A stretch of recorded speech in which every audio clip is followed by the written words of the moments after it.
Assalamualaikum warahmatullahi wabarakatuh. Bismillahirrahmanirrahim. Alhamdulillahirabbil alamin. Wa bihi nasta'in ala umuri dunya waddin, wa salatu wassalamu ala asyrafil anbiya wal mursalin wa ala alihi wa sahbihi wa man sara ala nahjihi bi ihsanin ila yaumil wa ba'd. Allahumma inna nas'aluka ilman nafi'a wa na'udzubika min ilmin la yanfa'.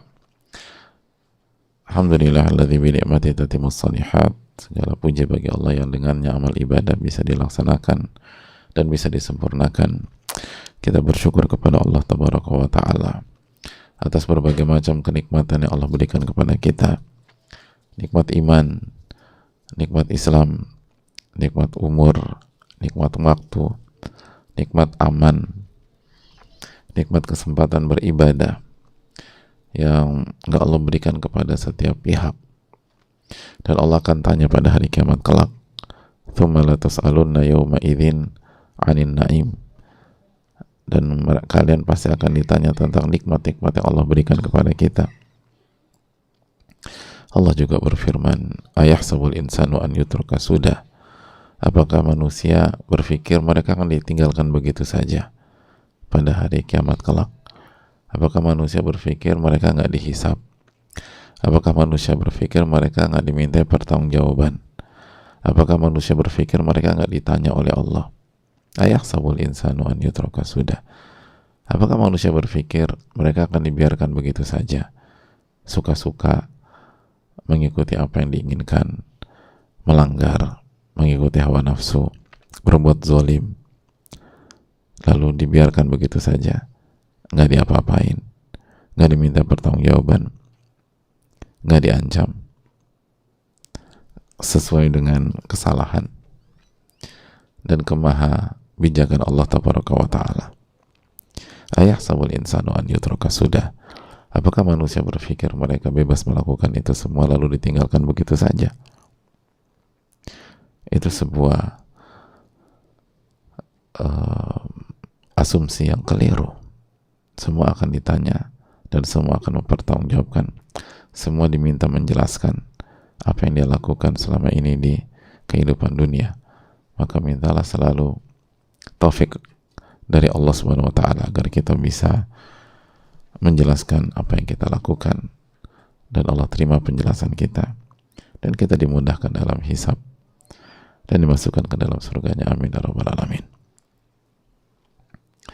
Hadirin Allah muliakan, dan semoga Allah menjaga kita semua. Allah menjaga keluarga kita, menjaga orang-orang yang kita cintai, dan semoga Allah menjaga guru-guru kita, ulama-ulama kita, orang tua kita.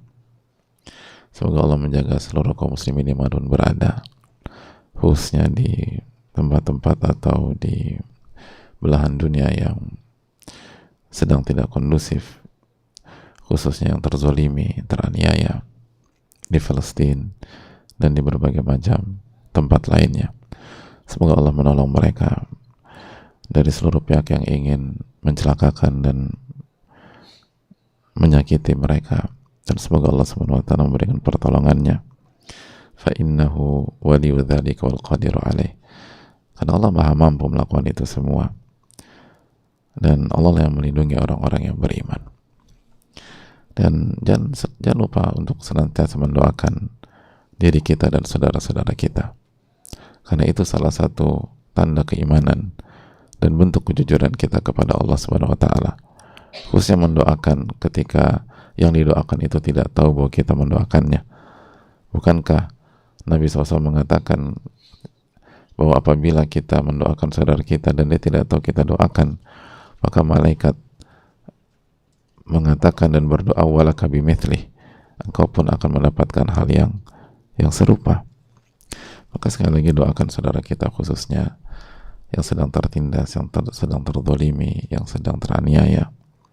Semoga Allah menolong mereka semua, dan semoga Allah menjaga, dan semoga yang wafat mendapatkan husnul khatimah. Amin ya rabbal alamin. Hadirin Allah muliakan, kembali kita bersama Riyadhus Shalihin, dan kita masih membahas bab yang sangat berkaitan erat dengan hak Rasulullah SAW. bab yang tidak bisa dipisahkan dengan kecintaan seorang umat kepada nabinya sallallahu alaihi wasallam. Karena sebagaimana telah kita jelaskan, mencintai keluarga Rasulullah SAW itu salah satu bentuk mencintai Rasulullah sallallahu alaihi wasallam. Maka disinilah Imam Nawawi rahimahullah dengan jelinya memasukkan bab ini, berbicara tentang keluarga tidak bisa dipisahkan dengan keluarga Rasulullah sallallahu alaihi wasallam. Dan kita akan melanjutkan pembahasan kita tentang kesimpulan akidah atau keyakinan seorang muslim, keyakinan ahlu sunnah wal jamaah terhadap keluarga Rasulullah sallallahu alaihi wasallam dalam mengamalkan dan merealisasikan wasiat Rasulullah SAW di Khum. Kata beliau SAW, "Udzakirukumullah fi ahli baiti, udzakirukumullah fi ahli baiti." Aku ingatkan kalian untuk senantiasa bertakwa kepada Allah dalam menyikapi keluargaku. Aku ingatkan kalian untuk senantiasa bertakwa kepada Allah dalam menyikapi keluargaku.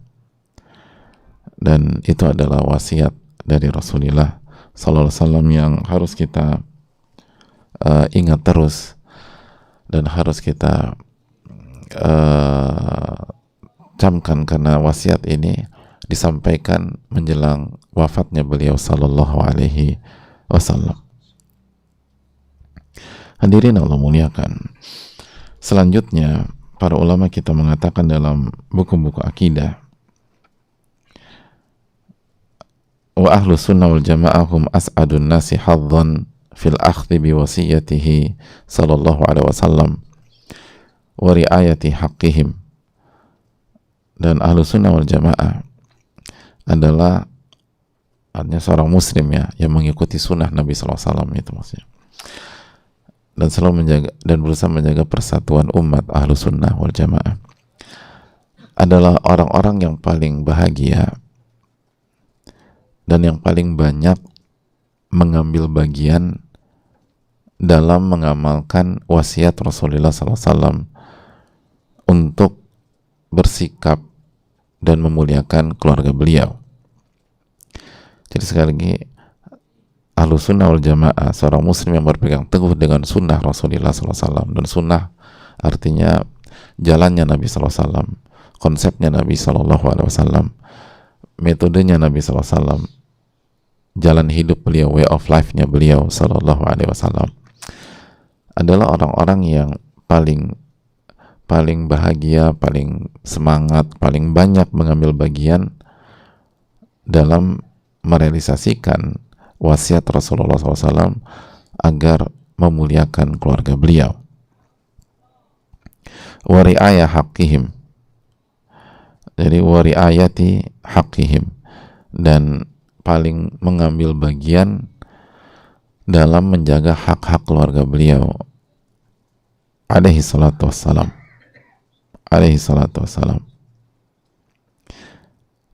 Jadi hadirin Allah muliakan, itu adalah sebuah prinsip ahlu sunnah wal jamaah, dan mereka lakukan itu dengan totalitas dan dengan bahagia. Jadi berusaha mengambil bagian sebanyak-banyaknya dalam memuliakan keluarga Rasulullah Sallallahu Alaihi Wasallam, dan bahagia gitu, senang. Lalu kita lanjutkan, wa yajibu 'alal muslim an yatawalla azwaj Rasulillah SAW ummahat al-mu'minin radhiyallahu ta'ala anhunna, dan wajib bagi setiap muslim untuk loyal melindungi istri-istri Rasulullah SAW, dan istri-istri beliau adalah ibu kita, dan istri Nabi kita SAW adalah ibu kita, sebagaimana yang kita sudah jelaskan. wa azwajuhu ummahatuhum. Allah SWT berfirman, dan istri-istri Nabi kita SAW adalah ibunya orang-orang beriman. Ibunya orang-orang beriman. Maka seorang muslim itu harus loyal kepada seluruh istri-istri Nabi kita SAW. Bukan ke salah satu istri lalu membenci istri yang lain, tidak. Karena semua ibu kita. Bagaimana mungkin seorang muslim membenci ibunya sendiri? Dan ini wanita-wanita yang dipilih oleh Nabi kita SAW. Wanita-wanita yang dipilih oleh Rasulullah SAW untuk mendampingi beliau. Mungkinkah Nabi SAW salah pilih? Oleh karena itu hadirin Allah muliakan, itu adalah keyakinan setiap muslim, keyakinan setiap muslim yang harus ditanamkan di dalam dada-dada kita. Dan hadirin yang semoga Allah muliakan, bahwa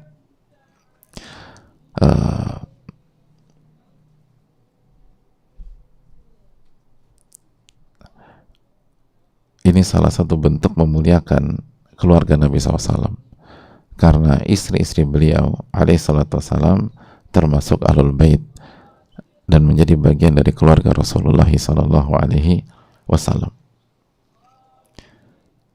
Makanya ketika Allah Subhanahu wa taala sekali lagi membicara menyampaikan hak Rasulullah SAW dalam surat Al-Ahzab ayat 6 tersebut yang sudah kita bahas, an-nabiyyu aula bil mu'minina min anfusihim, lalu Allah melanjutkan wa azwajuhu ummahatuhum. Nabi SAW lebih berhak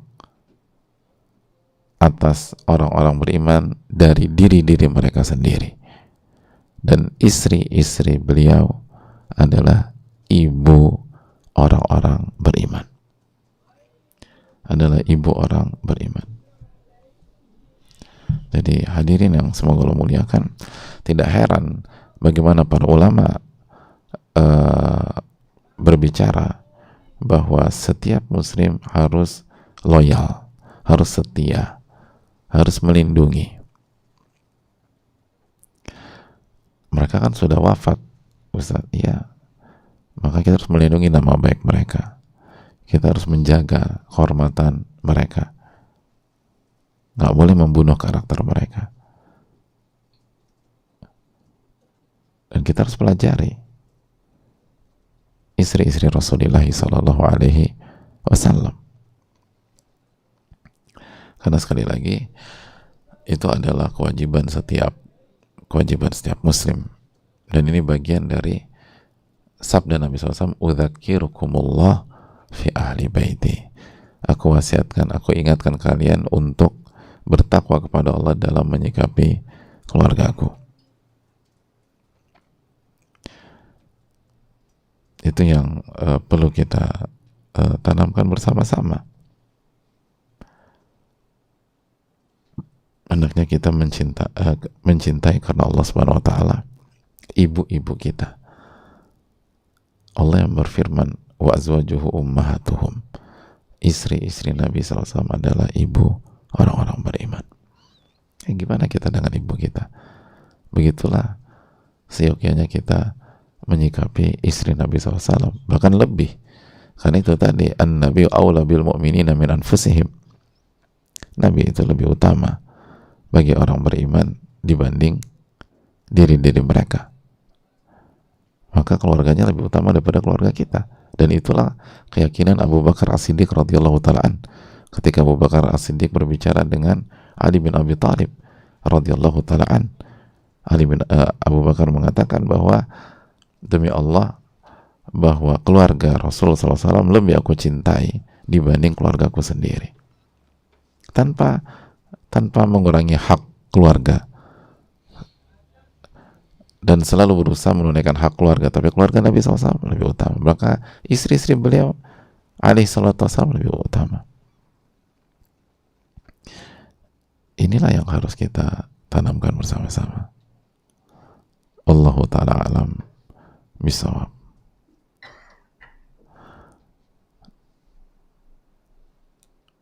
Lalu hadirin Allah muliakan, setelah itu ulama melanjutkan, wa ya'taqidu aidan anna man lam yukrimhu Allahu wa yahdihi lil imani wal islam min ahlil bait, dan seorang muslim juga meyakini barang siapa yang Allah tidak berikan hidayah dan tidak muliakan menjadi seorang mukmin atau masuk Islam dari keluarga Nabi SAW, nasab misalnya Banu Hashim, kan nggak semuanya memeluk agama Islam, atau Bani Muttalib. Nanti habis ini kita akan singgung siapa saja secara spesifik yang dimaksud Ahlul Bait. Fala yufiduhu syarafun nasab syai'an, maka kedudukan nasab mereka itu tidak bermanfaat sama sekali. Wala tajuzu mu'alatuhu wa mahabbatuh, maka tidak bisa dicintai karena Allah Subhanahu wa taala dan bersama mereka.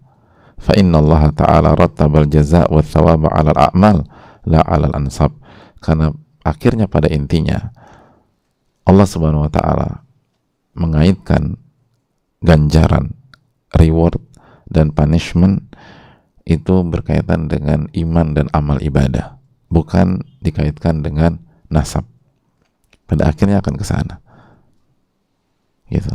Ya, makanya Abu Lahab, walaupun itu paman Nabi SAW, masih bagian keluarga Nabi SAW, itu Allah firmankan langsung, tabbat yada abi lahabi wa tabba. Kalau nasab bermanfaat, ya nggak ada surat seperti ini, gitu. Jadi ini menunjukkan bahwa salah ya tetap salah, keliru tetap keliru. Makanya itu kata Nabi SAW, "Lau kanat Fatimah bintu Muhammadin saraqat laqata'tu yadaha." Kalau Fatimah, anaknya Muhammad, anak saya, mencuri, saya nggak akan langsung menghukumnya. Kalau seorang lain, saya nggak akan langsung menghukumnya. Jadi sekali lagi, bagaimana ulama mendidik kita untuk memadukan antara lagi-lagi kesetiaan, lalu loyalitas, kecintaan dengan objektivitas, gitu loh. Dengan objektivitas. Makanya itu yang dikatakan oleh para ulama kita. Barang siapa yang nggak beriman, ya tidak masuk poin ini. Sebagaimana contohnya Abu Lahab, yang sangat jelas dan sangat gamblang. Justru Allah yang berfirman, tabbat yada abi lahabi wa tabba, dan celaka tangannya Abu Lahab, dan semua dirinya Abu Lahab akan celaka. Ma'agna anhu maluhu wa makasab. Nggak ada gunanya harta yang dikumpulkan, nggak ada gunanya apa yang diusahakan selama ini, nggak ada gunanya nasab, kata Allah. Nggak ada, semua nggak ada gunanya. Saya selana dzata lahab, dia akan masuk ke neraka yang menyala-nyala. Jadi nggak statusnya, hubungan darahnya, hartanya, semua yang diupayakan, nggak ada gunanya, kata Allah SWT. Jadi ini pelajaran besar bagi kita. Dan ini menunjukkan bahwa semua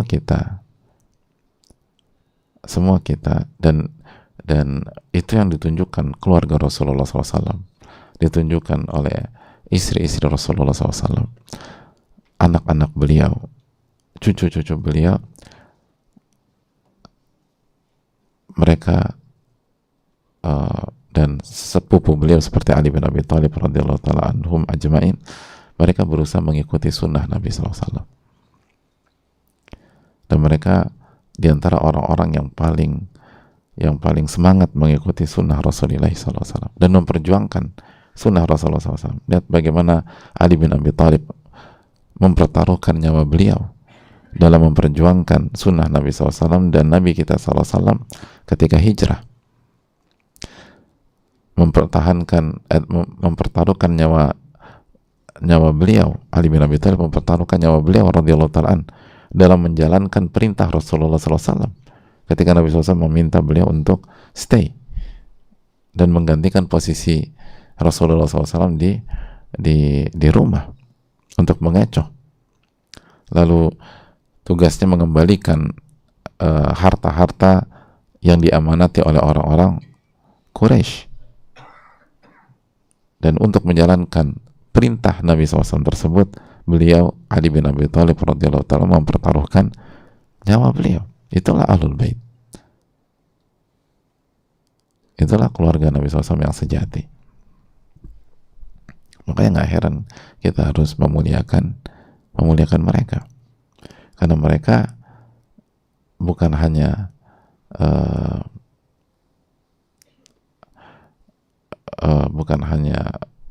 berkaitan dengan atau punya hubungan spesial dari segi darah, tapi juga menjadi orang-orang atau diantara orang berada di saf terdepan mengamalkan dan menjalankan perintah Rasulullah SAW. Oleh karena itu, apabila ada di antara keluarga yang tidak beriman, tidak menjalankan perintah Rasulullah SAW, maka sekali lagi disikapi secara objektif. Disikapi karena semua harus mengikuti Rasulullah SAW. Dan itu yang disampaikan oleh para ulama kita di dalam buku-buku mereka. Allahu ta'ala alam bisawab. Saya rasa cukup sampai di sini. Insyaallah kita akan lanjutkan di pertemuan yang akan datang, dan semoga Allah Subhanahu wa taala memberikan taufik kepada kita untuk mendapatkan ilmu nafi, dan semoga Allah Subhanahu wa taala memperbaiki kondisi kita. Dan sekali lagi semoga Allah SWT menolong seluruh umat dimanapun berada dan menjaga mereka dari seluruh pihak yang ingin mencelakai mereka. Dan semoga Allah SWT memberikan kita kebahagiaan dunia akhirat. Allahumma salli wa sallim wa barik wa anim ala nabiyyina Muhammadin wa ala alihi wa sahbihi ajma'in. Subhanakallahumma wa bihamdika la ilaha illa anta astaghfiruka wa atubu ilaik. Assalamualaikum warahmatullahi wabarakatuh. Syukran. Mari berlomba-lomba dalam kebaikan bersama Muhajir Project Tilawah. Saudaraku, belajar dan mengajarkan Al-Quran serta ilmu-ilmu Islam lainnya merupakan amal soleh yang penuh dengan pahala jariah, insya Allah. Rasulullah Shallallahu Alaihi Wasallam bahkan menyebut umatnya yang belajar dan mengajarkan Al-Quran sebagai manusia terbaik. Dari Utsman bin Affan radhiyallahu anhu, beliau berkata bahwasanya Nabi Shallallahu Alaihi Wasallam bersabda, sebaik-baik orang di antara kamu adalah orang yang belajar Al-Quran dan mengajarkannya. Hadis riwayat Bukhari. Dengan memohon pertolongan Allah Subhanahu wa Ta'ala, Muhajir Project Tilawah membuka kesempatan bagi kita semua untuk berjuang bersama dalam berbagai program pendidikan Islam, baik yang sudah maupun yang insya Allah akan berjalan, seperti program Halaqah Iqra dan Tajwid Spesial, HITS, pembinaan pengajar Al-Quran, program Halaqah Iqra Ramadan Spesial, HIRS, program Halaqah Tahsin Al-Fatihah, program kelas bahasa Al-Quran, program pembinaan Dai Islam, program Muhajir Project Tilawah lainnya, serta biaya untuk menjalankan berbagai program Muhajir Project Tilawah. Program kebaikan Muhajir Project lainnya. Sampaikan dukungan terbaik kita melalui CIMB Niaga Syariah 8600 1382 7500 atas nama Muhajir Peduli Indonesia.